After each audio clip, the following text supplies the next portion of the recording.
Hi viewers, welcome to our channel. ప్రస్తుతం మనతో పాటు ప్రముఖ పొలిటికల్ అనలిస్ట్ డాక్టర్ దుర్గా గారు ఉన్నారు. వారితో ఒకసారి మాట్లాడదాం. మేడం నమస్కారం. నమస్తే అండి.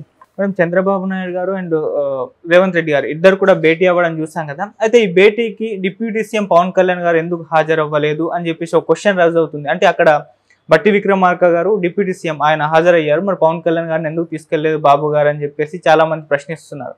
ఇది ఒక వైపు ఉంటే, మరోవైపు ఈ మీటింగ్ లో అసలు ఏ అంశాలు చర్చించారు, నిజంగా తెలంగాణ టీటీడీ ఆదాయంలో అడిగిందా వాటా, అలాగే 7 మండలాలని కూడా కలిపేయాలని చెప్పేసి అడిగిందా అని చెప్పేసి వాళ్ళు వైసీపీ వాళ్ళు క్వశ్చన్ చేస్తున్నారు. మేడం, మీటింగ్ ని సమాధానం ఏంటి? ఇప్పుడు మీరు ఫస్ట్ రెండు ప్రశ్నలు అడిగారండి. ఒకటి, వాళ్ళు ఏమేమి అంశాలు చర్చించారు, ఆ తర్వాత మాట్లాడుకుందాం. భట్టి విక్రమార్క గారు డిప్యూటీ సీఎంగా వచ్చారు అని మీరు అన్నారు. ఎందుకు పవన్ కళ్యాణ్ గారు రాలేదు అంటే ఆయన కూడా డిప్యూటీ సీఎం కదా అని. కానీ భట్టి విక్రమార్క గారు ఇక్కడ డిప్యూటీ సీఎం హోదాలో ఆయన హాజరవ్వలేదు. ఆయన ఆర్థిక శాఖకి తర్వాత ఇంధన శాఖకి చెందిన మంత్రిగా ఆయన అక్కడికి వచ్చారు. ఎందుకంటే ఇక్కడ ఆర్థిక అంశాలు కూడా ఉన్నాయి కాబట్టి అందుకోసం ఆయన ప్రత్యేకంగా రావటం జరిగిందండి. కాబట్టి ఇక్కడ అసలు పవన్ కళ్యాణ్ గారు వచ్చారా లేదా అన్న చర్చకి అసలు మనకు అవకాశం లేదు. ఇకపోతే దీని మీద అంబటి రాంబాబు లాంటి వాళ్ళు చాలా ఏదో వ్యాఖ్యలు చేశారు. టీటీడీలో ఎలా ఇస్తారు వాటా, లేకపోతే 7 మండలాలు ఎలా ఇస్తారు, వాళ్ళు టీటీడీలో వాటా అడిగారా లేదా అనేది సరిగా అవగాహన చేసుకోవాలి. ఇప్పుడు పాలక మండలి సభ్యుల్లో కర్ణాటక నుంచి ఉంటుంది, కొంతమంది మెంబర్స్ ఉంటారు. అదేవిధంగా మీకు కర్ణాటక నుంచి ఉంటారు, గతంలో తెలంగాణ నుంచి కూడా ఉన్నారు. కాబట్టి ఇప్పుడు మళ్ళీ దాన్ని రివైవ్ చేయమని అడిగారు. ఈ 5 ఏళ్లలో అది తీసేశారు. అంటే ఎప్పుడైతే విడిపోయిందో రాష్ట్రం, ఆ సభ్యత్వాలు లేవన్నమాట. సో దాన్ని పునరుద్ధరించమని అడిగారు. అది చేస్తారా చేయరా తర్వాత విషయం అది. ఎందుకంటే వీళ్ళు తీసుకునే నిర్ణయాలను బట్టి, అంటే తెలంగాణ రాష్ట్ర తరఫున రేవంత్ రెడ్డి గారు తీసుకునే నిర్ణయాలను బట్టి అక్కడ చంద్రబాబు నాయుడు గారు తీసుకునే నిర్ణయాలు ఉంటాయి. ఇది ఒక రోజులో ఒకళ్ళు తీసుకునేది కాదు కదా. కమిటీలు వేశారు ఇప్పుడు 2 పక్కలా కూడా. వాళ్ళకి ఏం కావాలో వాళ్ళు చెప్పారు. ఒకటి, విద్యుత్ బకాయిలు అడిగారు వాళ్ళు. అయితే విద్యుత్ బకాయిలు మన వైపు కూడా ఉన్నాయా, వాళ్ళు మనకి ఇవ్వాల్సిందేంటి, ఇవన్నీ కూడా చర్చించుకుంటారు కదా. వీటన్నిటికీ మించి ఇప్పుడు భవనాలు ఏవైతే ఉన్నాయో, భవనాలు అయితే ఇవ్వము, దాని బదులు మీకు స్థలం ఇస్తాము, మీరు ఢిల్లీలో ఏపీ భవన్ టైప్లో ఇక్కడ భవనం కట్టుకోండి అని అన్నారు. అంటే 10 ఏళ్ళు అయిపోయింది కాబట్టి. 10 ఏళ్ళు ఎప్పటితో అయింది? మన జూన్ 2తో అయింది. సో ఈ 10 ఏళ్ళు అయిపోవడానికి ఎవరిది తప్పిదమండి? ఒక పక్క కేసీఆర్ తప్పు చేస్తే తర్వాత జగన్మోహన్ రెడ్డి తప్పు చేశారు. వాళ్ళు అసలు ఒకసారి కలిశారు, వాళ్ళు ఇద్దరు స్నేహితులే కదా. మరి ఎందుకు వాళ్ళు మాట్లాడుకోలేదు? అంటే నిన్న మీరు కేసీఆర్ని కనుక చూసారంటే, అతని వ్యాఖ్యలు చూసారంటే, ఈవెన్ బీఆర్ఎస్ వ్యాఖ్యలు చూసారంటే, వాళ్ళకి రాష్ట్ర అభివృద్ధి మీద ఎటువంటి ఇష్టము లేదండి. వాళ్ళు అసలు చంద్రబాబు నాయుడు రావడం అనేది వాళ్ళు జీర్ణించుకోలేకపోతున్నారు. అంటే మేము ఇంకా తెలంగాణ వాళ్ళం, ఆంధ్ర వాళ్ళు, ఈ అహంకారం పోవట్లేదు వాళ్ళకి. ప్రజలు ఇంట్లో కూర్చోపెట్టినా కూడా వాళ్ళకి వాస్తవాలు అర్థం కావట్లా. ఓ పక్క ఓడిపోతే నిన్న కేసీఆర్ ఏమంటున్నారండి, మహారాష్ట్ర రైతులు బాధపడ్డారట. అంటే కేంద్రం చాలా నష్టపోయిందిట ఈయన సీఎం కాకపోతే. అర్థం ఉందా అసలు? ముందు అసలు ఎందుకు ఓడిపోయారు, మీ రాష్ట్రంలో ప్రజలు ఎందుకు ఓడించారు అనే దాని మీద దృష్టి పెట్టట్లేదు. ఇంకో పక్క అక్కడ జగన్మోహన్ రెడ్డిని తీసుకుంటే 39.3 ఎంతో వచ్చింది ఆయన పర్సంటేజ్. మాకు 40% వచ్చేసింది, మమ్మల్ని ప్రజలు ఓన్లీ 10% తోటే వాళ్ళు నెగ్గారు. ఏం మాట్లాడతాడు ఆయన? చంద్రబాబు నాయుడు అంతా కూడా మోసపూరిత హామీల వల్ల నెగ్గారు. ఎంత వచ్చిందండి తెలుగుదేశానికి? వచ్చింది ఎంత మొత్తం చూసుకోమానండి పర్సంటేజీలు. అసలు పర్సంటేజీ లెక్క కాదండి. నీకు 39.3% వచ్చినా నీకు 11 సీట్లు వచ్చాయి. ఒకవేళ వాళ్ళకి 51% అనుకున్నా వాళ్ళకి ఎంత వచ్చాయి, సారీ వాళ్ళకి 61% అనుకున్నా వాళ్ళకి 164 వచ్చాయి. కాబట్టి ఇక్కడ సీట్లు ఒకటే కాదు కదా, ప్రజాభిప్రాయం ఆలోచించు నువ్వు. ప్రజలకి నీ మీద ఉన్న నెగిటివ్ ఇది చూసుకోండి. అసలు మీరు వద్దనుకున్నారు ప్రజలు, అక్కడ పాజిటివ్ ఓటు, ఇక్కడ నెగిటివ్ ఓటు. అది ఆయన వాస్తవాలు గుర్తించట్లేదు, ఇంకా భ్రమలో ఉన్నాడు. నేనే ముఖ్యమంత్రిని అనుకుంటున్నాడేమో కూడా ఆయన.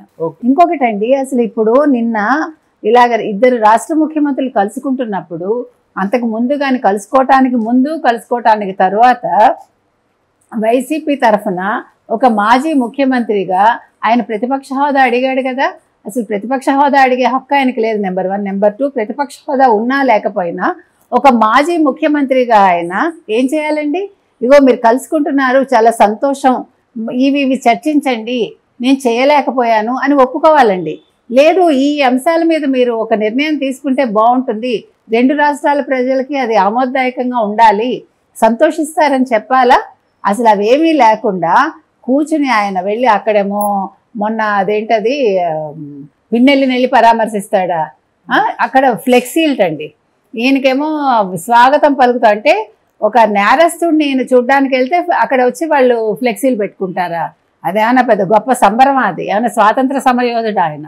ఇక్కడ నిన్న చూసుకుంటే పులివెందుల కడప వెళ్ళాడు. కడపలో అక్కడ హాస్పిటల్కి వెళ్ళి చూసి ఎవరికో దెబ్బ తగిలితే ఎవరు కొట్టారు ఏంటి అనేది లేదు. తెలుగుదేశం కార్యకర్తలు ఆయన మీద దాడి చేశారు, దానికోసం పరామర్శ. ఇప్పుడు ఇవన్నీ కాదండి, ఆయన అసెంబ్లీకి రాకుండా ఉండడానికి నాటకాలంతా ఆడుతున్నాడు. మనం డే 1 చెప్పా ఆయన అసెంబ్లీకి రాడు, ఆయనకు అంత ధైర్యం లేదు. ఫస్ట్ మనిషి బేసిక్గా పిరికివాడు. పులివెందుల పులి కాదండి ఆయన, పిల్లివెందుల పిల్లి ఆయన. కాబట్టి ఆయన అసలు ఇప్పుడు ఏంటంటే ఎంపీ అయిపోయి ఆయన లోక్సభలో ప్రత్యేక హోదా మీద పోరాడతాట. బాగుందా? నీకు 5 ఏళ్ళు నీ చేతిలో ముఖ్యమంత్రి పదవి ఉంది, నీకు 151 మంది వీళ్ళున్నారు, 22 నీకు ఎంపీలు ఉన్నారు నీ చేతిలో. ఆ రోజు నువ్వు నిద్రపోయావా?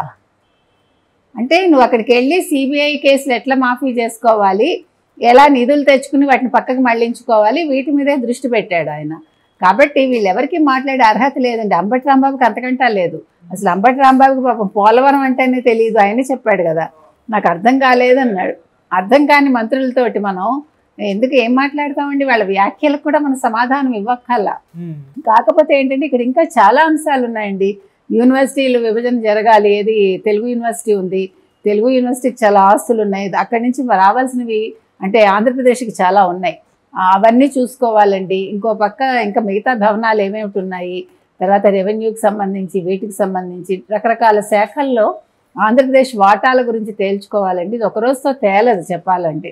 అసలు ముందు ఇచ్చే ముందు ఇప్పుడు వాళ్ళు 10 ఏళ్ళు అయిపోయింది అన్నారు కాబట్టి మరి 10 ఏళ్ళు అయిపోయినప్పుడు 5 మండలాలు కలపచ్చా, 7 మండలాలు కలపచ్చా, అదొకటి ఉంటుంది చర్చ.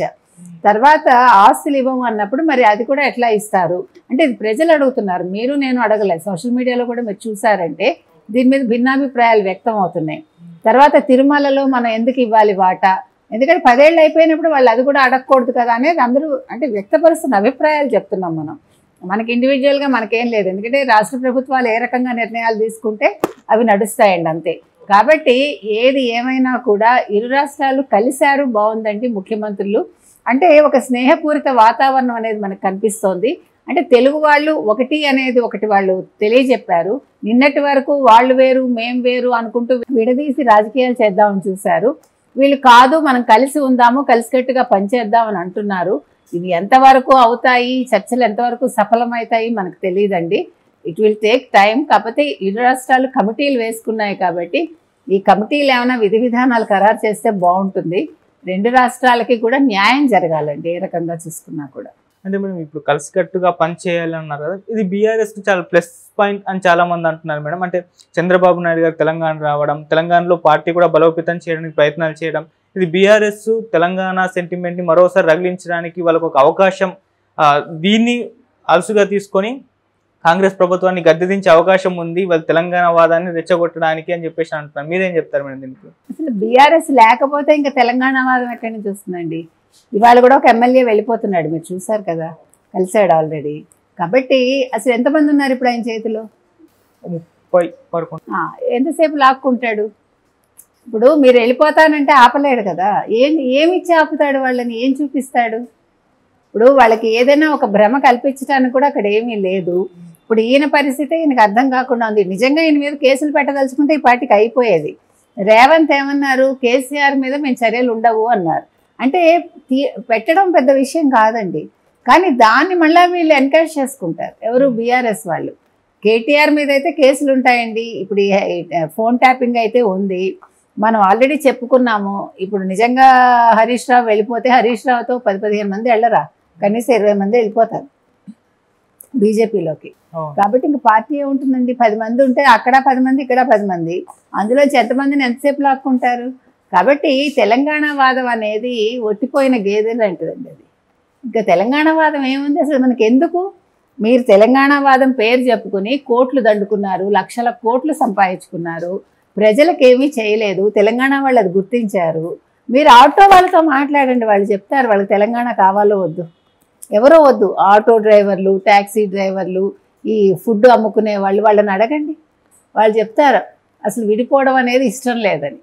సరే జరిగిపోయింది, జరిగిపోయాక ఇంకా పనికిమాలిన వాదనలు తీసుకొచ్చి ప్రజల్ని ఇబ్బంది పెట్టడం అంటే వీళ్ళ రాజకీయంగా వీళ్ళు మళ్ళా రీఎంట్రీ ఇచ్చుకోవటానికి ఈ తెలంగాణ అనే ఒక పదాన్ని వాళ్ళు వాడుకుంటారండి అంతే. కేసీఆర్ చేయగలిగేది ఏమీ లేదు కాబట్టి అసలు ఈ తెలంగాణ అస్తిత్వం అనేది లేదు ఆ పదానికి నేను అనేది. కాబట్టి మనం కలిసికట్టుగా ఉండాలని చూడాలి తప్ప దాంట్లో ఆజ్యం పోసి ఆజ్యంలో నేను చలి కాగుతానా మంట పెద్దదయ్యాక అనుకుంటే తప్పండి. అది కేసీఆర్ చేద్దాం అనుకుంటున్న తప్పు. ప్రజలు మరోసారి బుద్ధి చెప్తారు ఆయనకి అంతే. Okay madam, thank you so much.